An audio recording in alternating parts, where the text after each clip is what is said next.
Okay, so this is our CEED webinar from our team, our International Student Support Team. We are 4 students. There are 4 students, 4 undergrad and 1 graduate representative, which is in College of Engineering. We aim to address the most critical need and challenge that all international students face during their transition to Virginia Tech in the United States.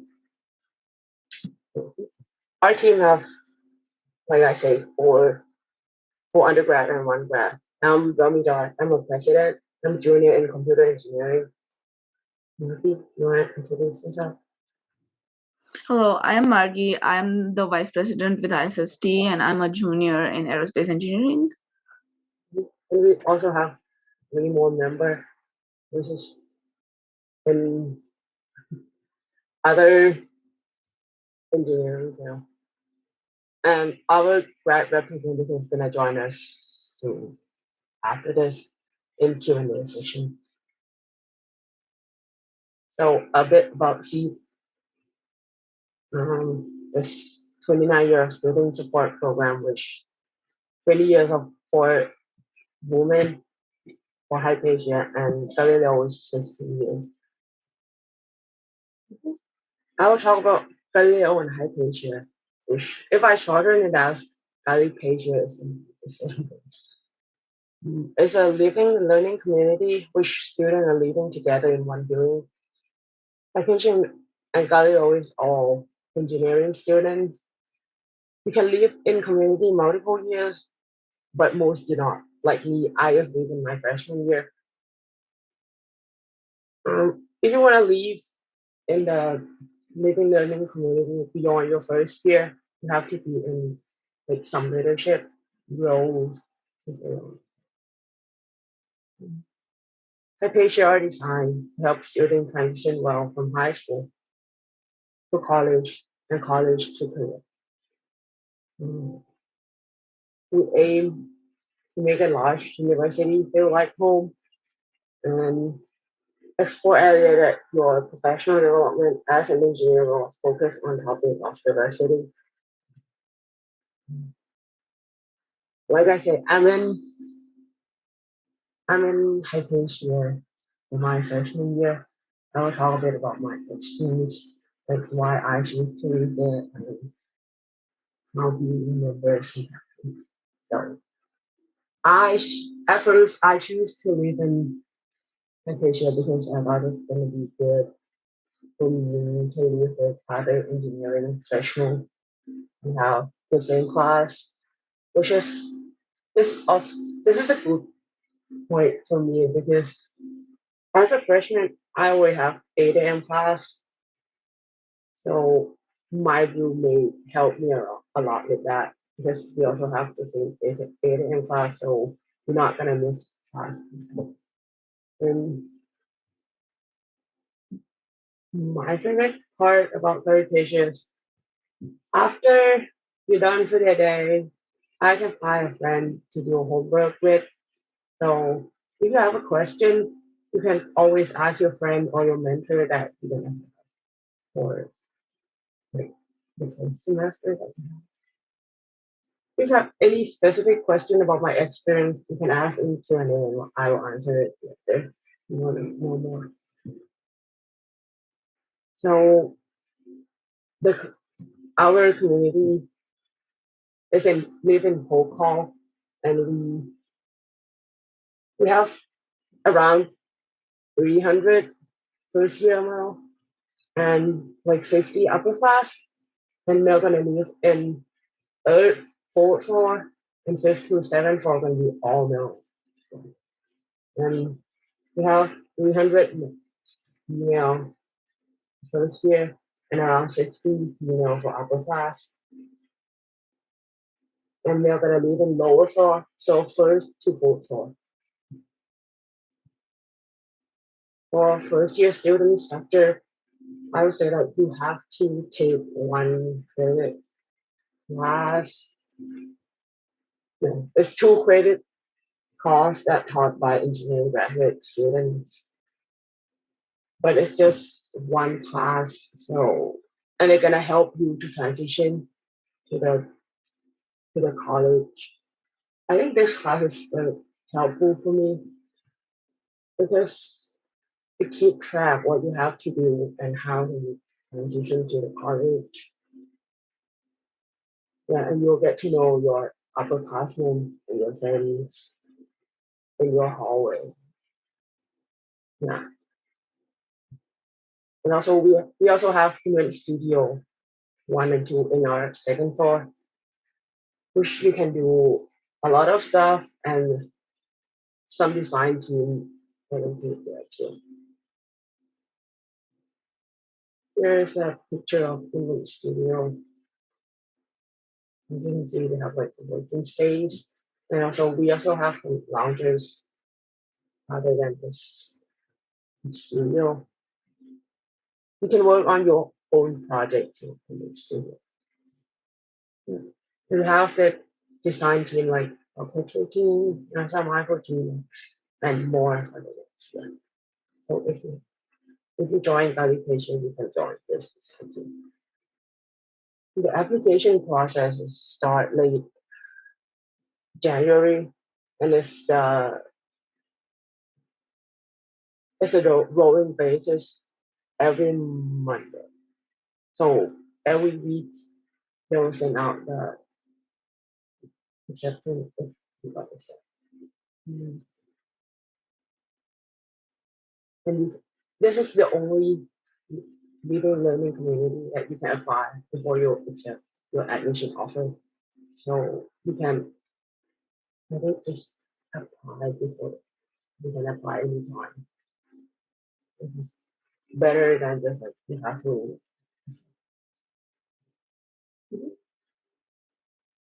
Marty. Hello. So, CEED peer mentoring program is something that has a longer deadline, and you can apply to that even after you do not get into Hypatia or Galileo. I myself was a part of CEED peer mentoring program. You can go to the next slide, Boone. So the program overview is like you all will have your undergrad leaders, and there is one graduate student with the program, and there are 4 teams: Ahora, Best, West, and Guest.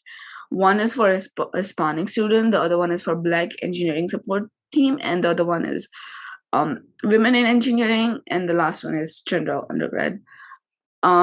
Who all can be the part of the program is just freshman engineers. That's you guys. We can go to the next slide. So it's a 10-week mentoring program where you meet once a week, and yeah, it says like 2 free meals and 3 large CEED sponsor events. So we'll go through the events on the next slide. These meetings are held like somewhere on campus so that you get familiar with the campus, and it also depends on your mentor if they want to do some meeting outside campus. So it's like that. And whenever you attend the 3 large CEED sponsored events, your meeting for that week will be held over there, and there's like 8 mentees per mentor. And trust me, it was like the first group that I got on campus. It was a good one for me. We can go to the next slide. So the 3 major events are Osho, Expo, and Measure Scoop. As an freshman engineers, you do not have your you might have thought like I would, as me, like I was thinking about going in aerospace engineering, and I did that. But some of my friends, they wanted to go in CS, but when they talked to other people in the other majors, they thought like, okay, I'll go to ISC or some other engineering major. So major scopes is like juniors or seniors from that major will come and represent what their major is and what minors can you do. And the expo prep is like so you every fall semester you have an expo. So this event is more like, what kind of, you can see the photo here. The first photo is like what attire should you wear, or the, they also do resume review in that event. And Osho is like all the design teams, like all the engineering design teams will come there, and you can sign up for, being a part of design team over there. I signed up for my design team in the Osho. We can go to the next slide. Boom, yeah. These are some photos of the weekly meetings. As you can see, it's like totally up to the mentor, where, the one photo on the very right is from the Osho, where you can see the design team came and like they're showing what they made. And one of this is, I guess, a free lunch. You can go to the next slide. Yeah, these are more photos of weekly meetings. You can see you guys get a free lunch, and they just go anywhere. It's like a break from your academics. I felt like that. Go to the next slide. Benefits of this program. Firstly, it's like it eased the transition to the Virginia Tech. When I came here, my mentor was the first person I was connected to, and like whatever problems I had, I was like, yeah, I'll just ask her and she would help me. Because of expo prep, you also get professional development and academic support. And since the meetings are held all over like campus and on campus, you just get the idea of which place is where, because Virginia Tech is a huge school, and you as freshmen, trust me, for some days you'll be on your Google Maps and like, okay, I'm going to this place, I'm going to this place, and that's there. We can go to the next slide. These are some useful links, like peer mentoring application. You can see the video of Invent Design Studios and a promotional video of peer mentoring, and Hog Hole tour, and application for Galileo and Hypatia. And yeah, we can go to the next slide. And yeah, don't worry, all the slides will be shared to you, and you can just click the link and go there. If you signed up for webinar, if you did not, you can just put your email in the chat box.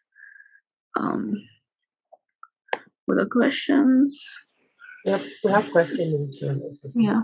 You can answer them.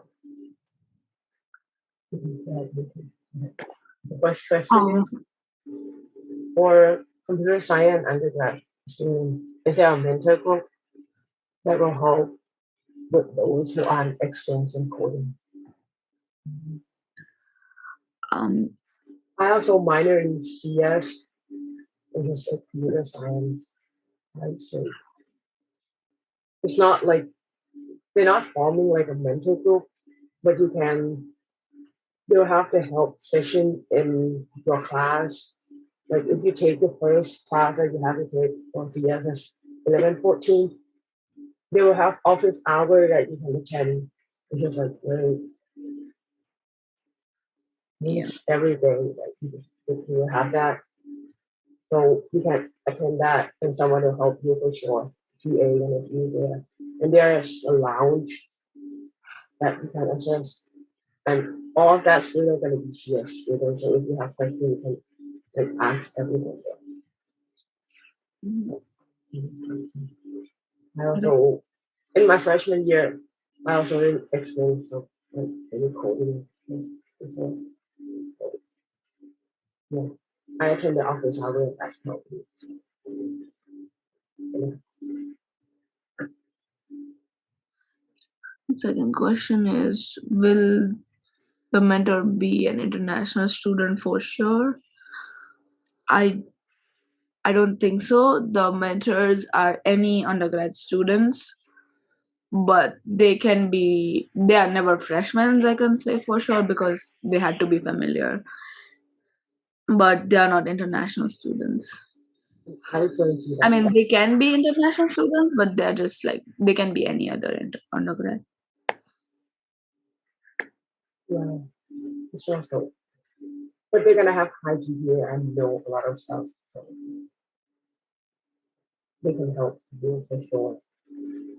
Also, if the mentor that you talk about is in Asia, I think mostly you cannot find international students in there. It's just a small part. That's why we encourage you guys to get in Asia. So we have more international students and diversity there.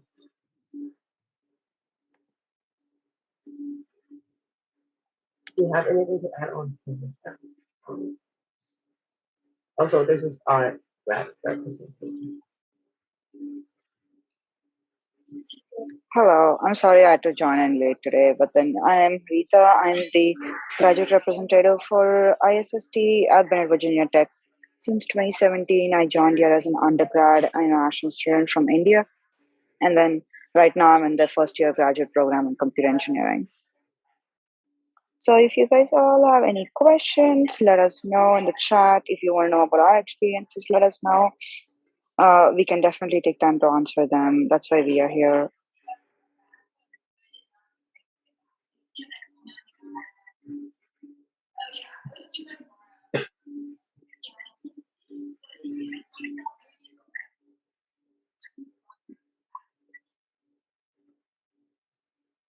Bye, Margie.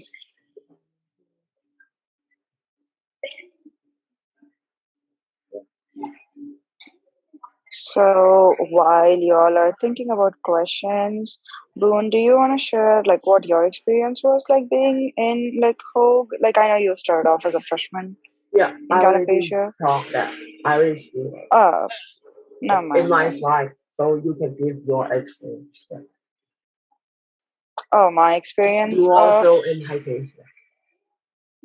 Yeah. So I started off my freshman year in Hypatia. For me, it was more or less like I really liked having people, everyone in engineering around me because it was very easy to find friends to do homework with primarily. Because we were all taking the same Calc 1 Chem physics classes, and I was not super good at physics. I still am not good at physics. So there were always people to help. And as like Purna mentioned, that there were I always had mentors around, so they'd already taken the classes a year before. So that also helped a lot because they already saw the content. They like helped me like basically like make my formula sheets in a more like concise way so that I could fit in the most amount of information, things like that. So that is one of the biggest things I liked about being in Hogue, like just the community of like everyone's an engineer. And then I stayed back to serve as a mentor. And then I liked that experience also because it was like I had a great mentor like who helped me with every single thing, like starting from moving in to like doing citations for my homeworks and things. And then I wanted to give back to the community. So that is primarily like my experience. Pretty positive, honestly. So we have a question: how large can we expect freshman compulsory classes to get? So there are some classes which are like really huge. Like so, as a freshman, you will have to take Chem 1035, and that class is in the same room in Davidson Hall, and it's 300 and something. Yeah. That and that is always full. However, you'll have to take Calc 1 and Calc 2, and those classes tend to be fairly small. Like my Calc classes were not more than 35 people. My Calc 1 was about like 25 to 30, and then my Calc 2 was like 35 people. So technically, so the math classes are fairly small. I did English also over here, English 1105 and 1106. Both of them also were really small. My English class did not have more than 15 people, and they were freshman compulsory classes in engineering. However, Chem, 300 people. Physics also was somewhere like 200. It was like a huge auditorium kind of lecture. The CS is even a higher number, like 500, something like that. If you're not taking it over the summer, you have to expect about like 500 people in lecture, and you're gonna separate in each lab. So Yeah, for your definitely. I lab. think So the it's CS gonna be class is easy. also really huge. Mhm.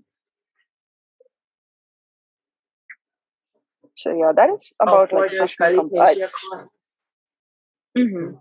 Yeah, I would say that is like small class. So that's like 30, maybe 30, yeah. Huge larger. Yeah, the Galapagos courses I teach, like as a grad student, I teach the Galapagos course is like the first year course that you take. For if you're in Hypatia, there's women in engineering. That would be somewhere around like 25 to 30 people. If you're like in Galileo, which is the men in engineering, the class size is supposed to be like somewhere between like 30 to 33. So the Galapagos freshman year class also like remains in less than the 40 number for sure. So in the chat, is there a reason for which you would not recommend Galapagos? That's actually a hard question for me because I genuinely like I personally enjoyed being in Galapagos. Uh, I think if you are somebody who very deliberately wants to meet people outside engineering for any reason, probably then maybe you don't want to do Galapagos. But I've seen more benefits of being in Galapagos than not because, as I said, like for me, when I moved in over here as an international student, I did not know anybody. Like it was my first time in the United States. I'd never been before ever, so I did not have friends. So it was the easiest way for me to make friends because I roomed with somebody I met freshman year in Hogue Hall all 4 years of undergrad, and then I'm still friends with them. So it is just like I was very comfortable making friends with engineers. Boone, did you have anything? Oh, yeah, Okay. recommend Asia. I have, I think I heard from my friend that not choosing Asia. They say that they're worried about they're not getting a friend out of engineering major. But I was saying that Yeah. mostly I got engineering like friends, but I also have like other major friends who are from other class. Like, yeah, because you have to take math with math major, and you have to take chem with chem major too. So you're gonna meet them like in your class. Uh, so there is a question. Can you let us know regarding the placement math 1225 syllabus? So that is something really new that started off last year. None of us have actually done the placement math exam, so I'm going to definitely like put that up front. The syllabus primarily consists of 1225 materials, so limits, derivatives, applications of limits. However, if you want a breakdown of like these are the exact topics that are going to come, the person to reach out is an engineering education advisor. So if that is something you want us to send out in the information, I can send it out with the email that we send out like after this sharing the slides. Let us know in the chat. But if you want, this is the breakdown of the syllabus. Advisors are the best people to answer. But if you asked me, it is basically limits, application of limits, derivatives, application of derivatives, primarily those. Okay. I will try to get that information of all the Rita, advisors, which, uh-huh. for the placement math, you not have that. I think I have it in my year though. No, like we had it if our SAT math scores were like less or something. However, now it's No, no, compulsory for like I have everybody. to take that test though. You had to take it? Oh, okay. We have a choice from that. I think if you have if you have certain score from your math, SAT subject Yeah, test, you can pass. But I exactly. also in summer program that require you to take it to pass that subject program. Exactly. Yeah. Now I'm positive it is compulsory because they waived off SATs, and this is slightly different because everyone has to take it, like not just international students, like everyone. If I can find that link, I will tell you that we have the like practice exam, practice test for that. I'm There positive are that. practice exams, yes. Yeah. And it's gonna be. Uh, I okay. would There say was exactly like that. Just change the number. So if I can find a link, I will send it to you. yeah. So there was a question on the chat, not in the Q&A. Have you been able to make friends outside of the community? I think Bone answered that yes. You still do have opportunities because you do take classes which it's not just engineering students.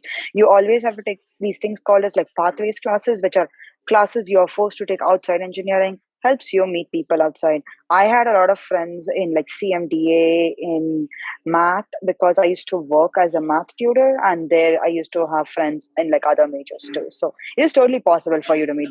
And if you're a part of clubs, like if you're part of like organizations, you will definitely meet. I know Bones are part of the Toy organization, and over there, you are not everybody is an engineer, and then you get to meet them because we have a common friend who's not an engineer. So the next question was, were any of you also a part of honors college? If so, was it a large workload for you? I was not a part of honors college. I did receive an invite twice for that, and then contemplated really hard if I wanted to do it or not. That being said, from what I have heard, I know folks who are part of honors college in engineering. It is an additional workload for sure. It is a little hard to graduate in 4 years because you have to get that honors degree, you have to take 30 extra credits. So unless you're able to do them over the summer, every summer, it is difficult to graduate exactly in 4 years because you might have to like sit another one semester extra to finish the credit requirement.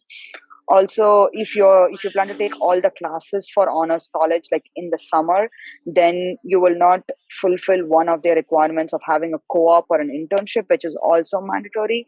So look into like the finer print of all the things that are necessary, because my biggest thing was I wanted to graduate in 4 years, and that is the reason I did not do it. But there is a lot of like fine print, nitty gritty things with honors college for sure. Boone, you had a question? Oh, you had something to add? I don't have any thought for honor college. Yeah, so They that's about also honors college. invite But me in my first 2 years. yeah, it is just really hard with a lot of engineering majors for sure. And I will agree to that because engineering is rigorous enough. Taking honors classes is adding on top of that, which is hard. Okay, so how is on campus and airport to campus transportation? That's a really, really good question. I'm not gonna lie. On We campus all have transportation, different point on. stories. Yeah. Yeah, I think we all have a different story. I've lived on campus my first 2 years. I lived right off campus ever since 2019, and I take the bus around Blacksburg all the time, like 95% of the time, and it is point on. Like the buses are like late only sometimes. It's very nice. You have an app to track, and everything is all daisy. Airport to campus transportation is a little bit of, I would say, a labyrinth, because there is one too many ways to get to Blacksburg, and none of them are straightforward. So you can fly into International Airport, take a domestic flight to Roanoke, which is 45 minutes from Blacksburg, and then drive from there. You can fly into International Airport, directly drive to Blacksburg. You can take a train to Roanoke and then come to Blacksburg. So there are like about 3-4 ways. Over the summer, sometime in July, our team does do a detailed presentation on the various ways you can get to Blacksburg and the pros and cons of each of the ways, because I know we all fly into different international airports and we all have a different story of how from that airport we get to Blacksburg. So that is something we primarily do not try to do in this presentation because um, there is so much information about that. It is a whole different presentation on its own, getting to Blacksburg and things you need to bring with you. So I would hold off that question. You'll definitely hear from us over the summer on that presentation, and you can get your questions answered because it is not trivial. And if I just spoke it out, it is not going to make sense. Okay, so I think the next two questions are very similar. So I'm going to read both of them and then I'll answer. Are there any opportunities and assistance for internships? Okay. Can we get internships or co-op as international students? How difficult are they to get? So yes, there are opportunities for assistance and on internships. You can get internships and co-ops as an international student. And yes, you're correct. It is difficult to get them. I want to say freshman, sophomore year, it's a lot harder than junior year, because by the time, so your first year and second year, a lot of companies in general tend to hire less because you're going to still be in college for a lot longer. So they cannot hire you as full time. For international students, it's a little more tricky because they have to sponsor, they have to like basically transfer your visa to something called as a CPT to get you to work. That being said, I do know one international student who was able to get a job right out of their first year. So that is possible, but it's not possible for all majors for everybody. But by the time you're done with your third year, so after your third year, the summer going into your fourth year, that summer is when primarily a lot of international students get internships, because you have only 1 year left. You are probably going to come back as a full time. The companies you can apply to are limited. Depending on their major, they get even more limited. We do have a list in our resource folder of all the companies that would hire international students that come to Virginia Tech, that do not come to Virginia Tech, that you can apply online and things like that. So co-ops is also possible. I do know folks who do co-ops. I know companies who do co-ops traditionally do not tend to do internships because they are set up in the way that the program needs 6 months. So international students can do co-ops also. That's no problem because your visa is valid for 5 years. You can easily do a 6-month co-op, extend your graduation a little bit, and then you still be fine. I would say the Smith Career Center is a great place to get started, just to curate your resume, make sure that the resume is up to like what they expect over here, the one-page standard things to put in. And then I would say like the legality work, meeting with your immigration advisor, they help you a lot with that. But in terms of just finding jobs, when you come over here in the fall, you have in September, you basically come in 3 weeks, you have a career fair.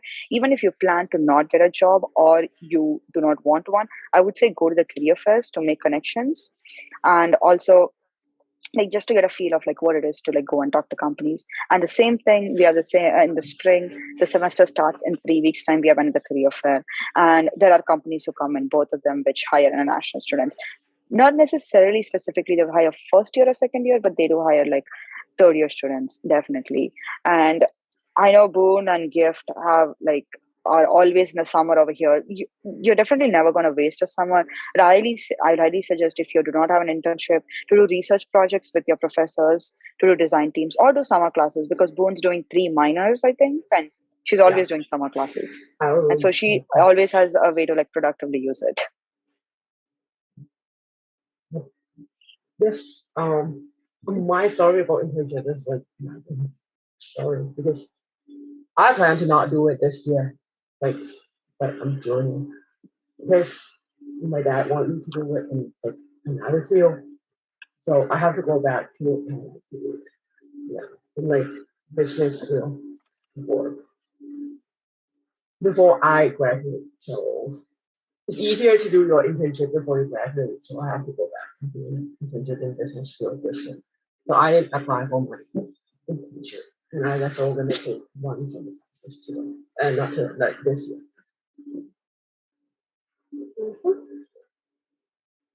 So yeah, if you have any more questions, let us know. That's all there was in the Q&As. There's nothing on the chat so far.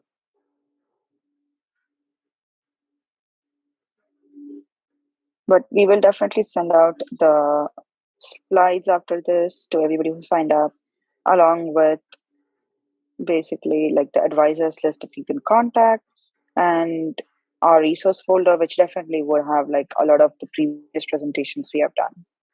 You can also follow us on our Instagram. Boone, where's that slide? Yeah. Oh yeah. So you can definitely always reach out to us at that email, or you can reach out on our Instagram. We're pretty active, so we will like reply back if you have questions, concerns. You can interact with us on that. Okay, so the next question we have is, so if I understand, we can stay in the US to work after graduation as long as we get hired. Yes. So after graduation, if you have a full-time job, so you can work on that. So since you're in engineering, you're all in STEM fields, so you get a full-time job, say after graduation, you will be on a visa called as OPT. So you can be on an OPT visa for 3 years. So basically you can work for 3 years on that visa. So in those 3 years, every year you will be filling an application for your H-1B, that is going to be your permanent work visa, because an OPT is your F-1 visa, which has with an extension that allows you to work.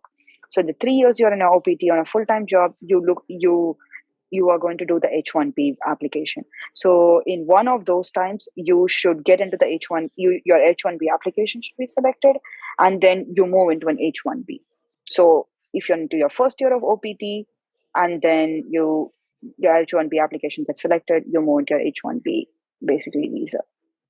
But as long as you're able to get a full-time job, you can stay in the US. If you're unable to get a full-time job, you can stay in the US for up to 90 days, I think. So yes, as long as you get hired, you can work here. So there's a question, will there be a recording of the presentation? The presentation is being recorded. It will be up on the folder which we should share after this. So somebody asked, do we get education loans? So are you talking about education loans back in your country or in the US? Because in the US, getting education loans is, to my understanding, not possible unless you have a first degree relative over here, because there needs to be certain paperwork that needs to be filled out that only a person living here can do. But you can definitely apply for education loans in your country with your offer letter, and then whatever the rates are, you can get. And then you can, like, I know folks who have studied with me on education loans, but then everyone I know has been doing it from an education loan, like from where they hail from, basically. So back from where they are. So if you have anything more specific about education loans, you can ask. I personally did not have to take one, but I can let you know about experiences I know about friends. But I do not know anyone who's taken a loan in the US, at least. Yeah. Like my international friends. You can get scholarship, but not. Yeah, you can apply for scholarships at Virginia Tech. They are limited, but definitely you can apply for them. But it's not a loan, definitely, because a loan you have to pay back, a scholarship you do not.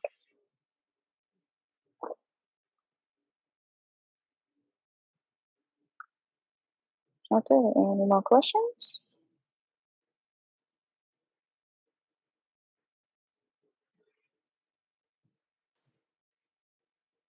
Yeah, that's one. Okay. Okay, so we have two questions. I saw one first and the other, so I'm going to answer that. For the CS course, when will the specific directions be set? For example, computer engineering or cybersecurity? I do not understand what that question is, Boone. Do you? Because for all the majors, the classes you have to take are already set. You do get to choose some classes in your third and fourth year, like all your electives and pathways and all. But your first 2 years are pretty rigid. Like all your intro level courses are pretty rigid. It's the same for all majors. There is what we call a check sheet. Basically, you're just checking all the classes on the sheet, and you should be done by in the end of 4 years. There is one for every major. That is something which we do share. We'll share that at the end in an email. But what do you mean by cybersecurity is a minor, not a major? Computer engineering is a major, and computer science and computer engineering. Yeah, networking and cybersecurity. So that's a major. Yeah, so if you're doing the computer engineering major, you can focus on networking and cybersecurity, but you cannot just get a BS in network and cybersecurity. That's not a thing. Computer science and computer engineering are two different majors here, so a little more specifics if you need, let us know. So somebody asked me, how diverse is the Galapagos community in terms of background? Galapagos is actually really diverse. Like you do see people from all backgrounds. Like my freshman year, I did have international friends, but I had friends who are from Virginia, from so many other states in the US, and there are Native American students you would actually meet, because they make sure that if you're a minority that you get into Hogue Hall, because it is to improve diversity. So you'll actually meet a lot of people. Like I had Hispanic friends, I had Black friends. So you will see a wide array of background, and you will see other folks from different parts of just the United States and also internationally, because I know even though some of my friends were US citizens, they and all moved to the US when they were in fifth or sixth grade from China or Thailand. So they still identify themselves as I'm from China, but then I moved here when I was in middle school. So it's very diverse in that way. We try to balance off a 50-50 Hypatia Galileo. It's a little hard, but it's almost 40-60%. So in terms of just the gender, also there is diversity. You do find people who identify themselves in the LGBTQ plus community. So you do get that experience for sure of interacting with folks like from literally very different backgrounds.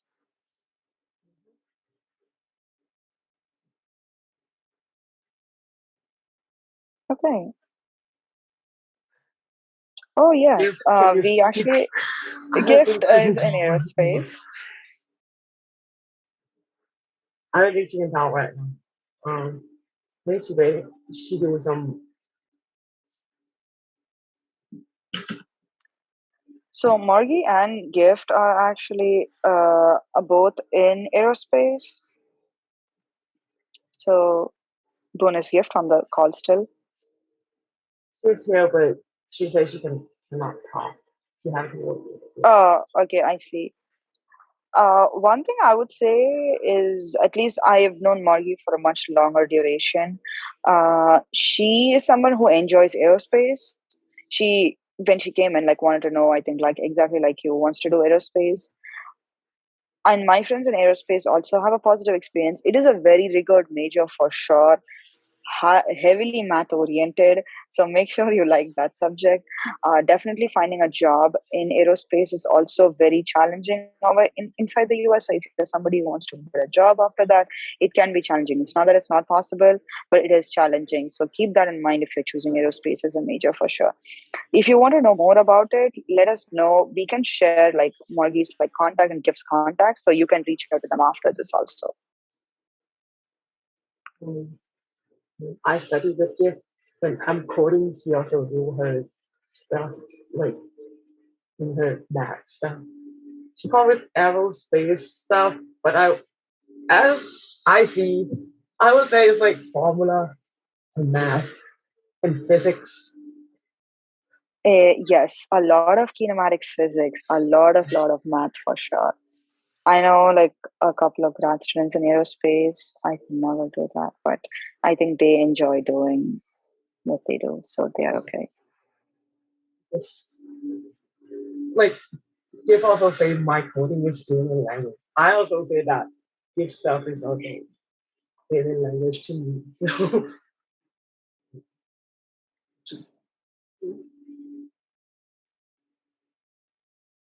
I would say some classes hard that one, like all aerospace students is a hard class.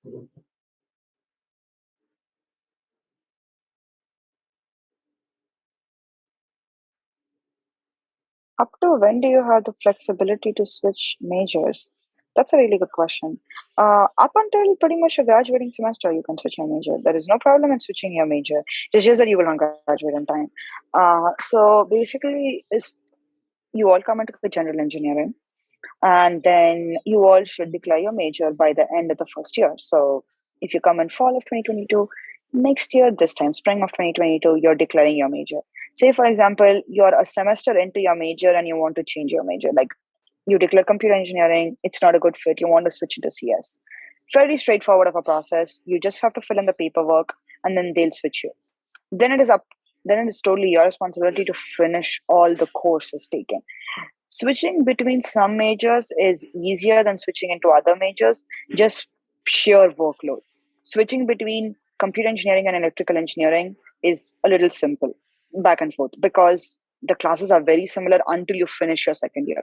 The same thing, switching between CS and computer engineering also is pretty similar, is pretty simple because a lot of classes double count. So if you take the ECE class, it will double count in CS, so you don't need to retake the class per se. The same thing, I think chemical and material, they have very similar like classes like organic chem, physical chem, and things like that. Aero and ocean is another thing. So there are some majors if you shift is very similar. However, if you want to shift from CS to say mechanical engineering, you are definitely going to stay here more than 4 years for sure. So that is something to keep in mind. But you have the flexibility to change. And that's why I say like your first 2 years is very important. Like make sure that you like the classes you're taking. And a lot of them are hard. So you know basically like how to specialize and things like that. Because I did not like a lot of my second year classes in computer engineering, but then they all were like in one certain domain. So I just chose to focus on a very different domain, and I never had any of those classes ever to take again, like the second versions of it. So yeah, but switching just the paperwork is a very straightforward. Talking to your advisor helps. Like they normally help you with that process for sure. I know people who change from computer engineering to investment, like investment system, policy. Yeah. In his second year, like I think Yeah, spring second year. Yeah. He also gonna finish in 4 year. But it's a hard work yeah. on your third year. Yeah. Yeah, computer engineering to industrial is also possible for sure. Okay, the next one. Are there any on-campus stores such as for groceries? So basically, there are two grocery stores that are right off campus. They both are on the bus line, so you have to just take one bus to the place. Apart from that, there is an on-campus like convenience store. Uh, the only thing is the hours for the store are a little odd, and next thing it is like definitely more pricier than like the retail stores.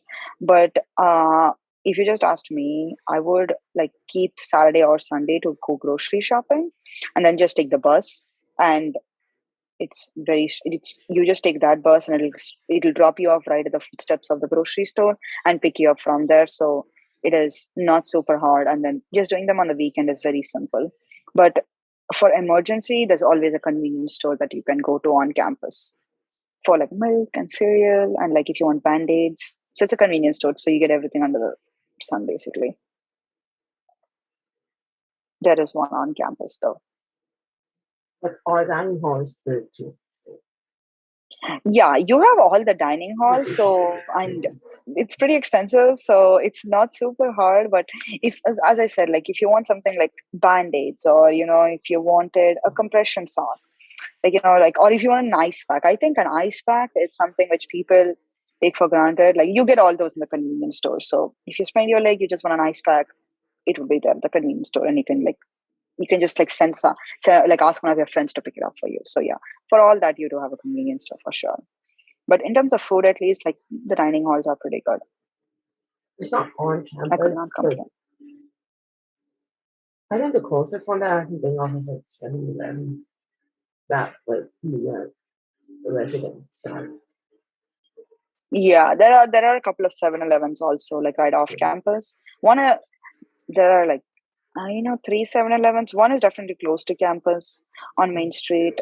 They also like 24 hours open. It'll be like convenient for you to get there. Okay. Any other questions? Concerns? Um, In terms of workload, do you think it's possible to study engineering along with the club sport, soccer, for example? yes. So yes, it is possible. So if you want to do like intramural sports, which is like it's not you compete within Virginia Tech, and like it's not like super out there. It's not, it is possible for sure. Like I think all the engineers I know at least have one thing they do outside engineering. Like they don't do just engineering. So I was a part of Galapagos all 5 years, all 4 years, and then I used to do work. I used to part time work at Durban. I had friends who would do intramural sports. So I have a friend who does intramural like sports in volleyball. So that is something they do. I know Boone and Gift, they are involved with the Thai Association over here. Morgie is involved with other international organizations. So definitely possible. If you want to do sports also, it's definitely possible. It is all about like balancing your time. So I think one of the things I've noticed with a lot of freshmen or like a lot of first year students, they sign up for too many things. Like, don't sign up for like 7 clubs. Like, if you sign up for 7 clubs, go to all their first meetings and then assess which ones you want to absolutely be a part of and which ones you're ready to let go. Because first year, probably you can do all 7 of them. That is possible. Second year is when everything hits you, and then you cannot make it to all 7 of them. So that is when that is when you have to like start letting go. So there are people who do one club or like one sport and a design team, things like that. So it is definitely possible. It is just that you cannot have your 2 legs in 5 places. That's the only thing I will say. I did badminton my freshman year. Yeah, If we one of our close the sport ex-members. in War Memorial, so I'm going in one.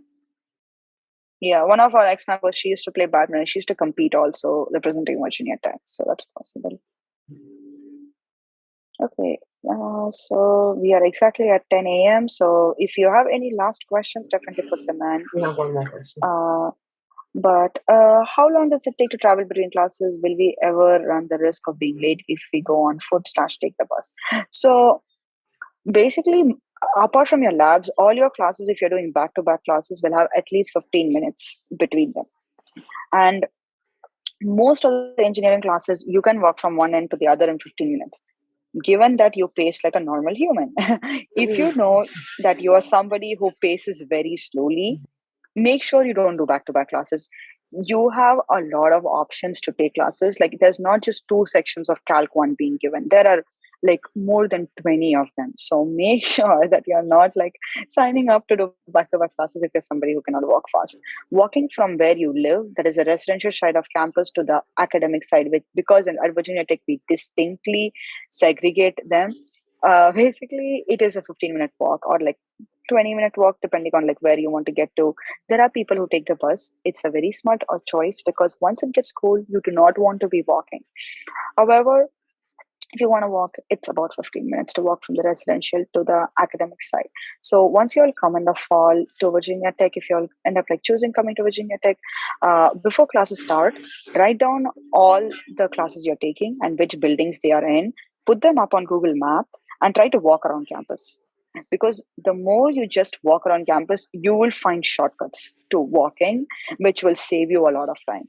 Because now it takes me a lot less time to walk the same thing I walked freshman year, because freshman year I was following like walking on footpaths and like not cutting through buildings, and then it would take me so much longer. So I think it's like the first month is the learning curve for that, and after that you have to figure it out. Okay, so one last question I'm going to take: how much work time should we expect to dedicate for the first year every day, and after that? First year, it depends on how rigid your high school was. I went to a high school which was very, very rigid. I did almost all my freshman year classes when I was in 11th and 12th grade. So I was not like per se learning new content. Like, there was obviously new content being learned. This just 90% of the content had been already covered for me. I would say in your first year, the thing you actually learn is how you study for college tests, because they are very different from high school. And then how you time manage, because you are taking say 5 classes and a lab, and you're in clubs, managing all that. Classes, as I said, depending on your high school, it can be super rigor or not rigor. I would say, apart from your classes in a freshman year, every day you should spend 2 to 3 hours. Weekends you can take them off, like if you do not have a test week, because in freshman year either you have a week filled with tests or no tests. So if it's not a test week, you can take like Saturday, Sunday to do like fun activities. Second year onwards, that is not the case. Second year onwards, almost I worked every single weekend, because I was in a coding major and it took forever to debug my code. So I think Bone agrees with that. So if you're in CSCP, you're coding long hours. So that's why you probably are not going to like live your freshman year life like having every weekend to like, doing fun things. Like freshman year, my friends and I did something every single weekend. Like, we went laser tagging. We went to eat out every single week and try new That's not restaurants. CPS though. Rita. Yeah, that's the thing. Like sophomore year onwards, that Actually, doesn't happen. the coding class in like freshman year, so that's not gonna happen for your since your second semester that you have to take coding class. Exactly. So I think freshman year you do have a lot of time, but after that they definitely abysmally drop. So enjoy as much as you can freshman year. But freshman year, 2 to 3 hours a day, weekends are pretty chill. That is like if you're able to time manage. If you cannot time manage, then that is the biggest thing I think I worked on my freshman year, like how to manage my time, making sure I'm top of like all my assignments, because every class has things due every single week. And if you're taking 6 classes, you can imagine the workload. Okay, we are already a little over time. So if nobody has any more questions, we will end this webinar here. So As promised, after this, by the end of the day or by tomorrow, I think hopefully tomorrow, you will receive an email from me with this webinar's presentation, the recording, the check sheets basically for all the majors, and as well as the advisors who you can contact for. I think somebody asked for the math exam, the placement exam. So if that's all, thank you all for coming.